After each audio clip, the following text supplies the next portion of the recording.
Hello there, Lindsay here, the Frugal Crafter. Today we're going to paint a magnolia on some more of those old book pages that we saved from our altered book the other day. Now, I like the stem on this one, and I like the petals from this one, so we're going to do a little compromising on this little painting tutorial here, and it should just take a couple of minutes. So what we're going to use is a flat brush, and whoops, my goodness gracious, I guess I need to do a little repair work on that, but shove it on there, it'll be good for now.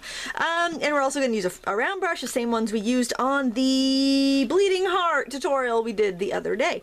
So what I've got here is some white paint here on my palette. Some white paint. I'm using a disposable palette because I don't use acrylics very much, so I don't want to deal with cleaning a palette or anything. And I'm going to grab a little bit of this this magenta here. I'm just going to side load it a bit.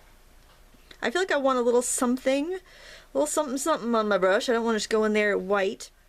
And I am going to just kind of stroke on some petals. I want to make sure I have plenty of white on there. This is a transparent mixing white. Use whatever white you have, but mine might end up being a little more transparent because of this, and I don't really mind because I have these petals that I want to, I don't mind seeing the newsprint through there. I think that's kind of pretty. And I'm just going to fill in with a little bit more of that white, and I can mix in with that later.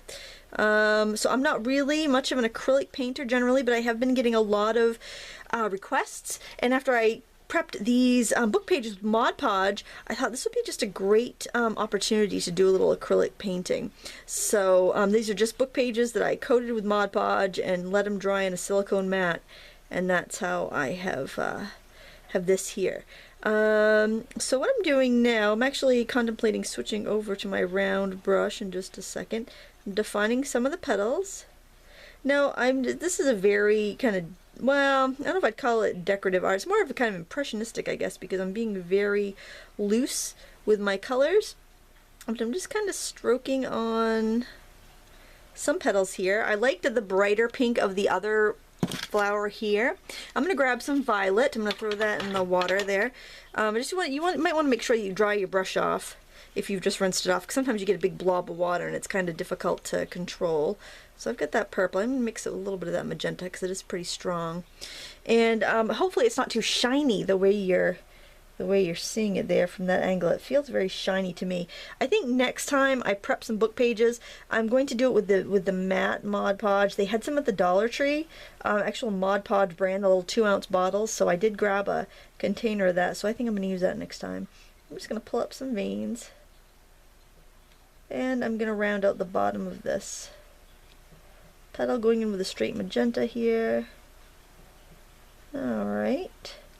I'm going to kind of wipe off the extra here. I don't really want a clean brush, but I want to get the extra off. I'm going to load up some white. My white's out of shot, but I'm telling you, so you know what I'm doing. I'm just going to give up a little bit of highlight in some of the tops of these petals. Bring that down there, and I think I'm just going to call that good. Now I'm going to rinse my brush off. I'm going to keep that same round. It's a number 5. You can use a number 4, number 5, number 6, somewhere in the vicinity. You don't have to have the exact brush that I do. And I'm going to grab some brown, and I'm just going to bring in a stem off the side like that. And maybe I'll just grab a little bit of white to highlight that. Mix it right in there. Alright, I want my flat brush again. Hopefully the tip doesn't fall off of it. that was awkward, wasn't it? Alright.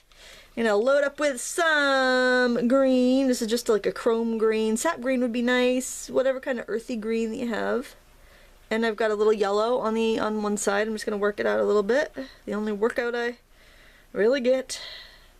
And if my paint goes a little dry, if I feel like it's not flowing, what I'll do is I'll just spray my my palette with what this is. It's water with glycerin. It's what I use for dye ink refresher. Like if my ink pads start to go dry, I spray that on my palette, and it actually works really well. And I'm just going to put on a couple little leaves. I want to just kind of throw it on there. I'm doing this you really should be able to do this with one stroke, but I just kind of approached it from the wrong angle. So let's see. I'm going to pull this one over here, I think. See, I don't typically paint in acrylics, so oops, that's my computer. Hello, computer. I wasn't on there. I was actually watching an episode of Gossip Girl. I'm finally getting through that darn series, and I'm kind of ashamed to admit that I watch it. It's one of those shows, it's like guilty pleasure show. It's like, yeah, this is awful. I shouldn't be watching it. It's like a soap opera. But whatever. One more up here, and I think I'm gonna call it good. You know, do 2 strokes if you need to. If it looks good with just one, then leave it alone.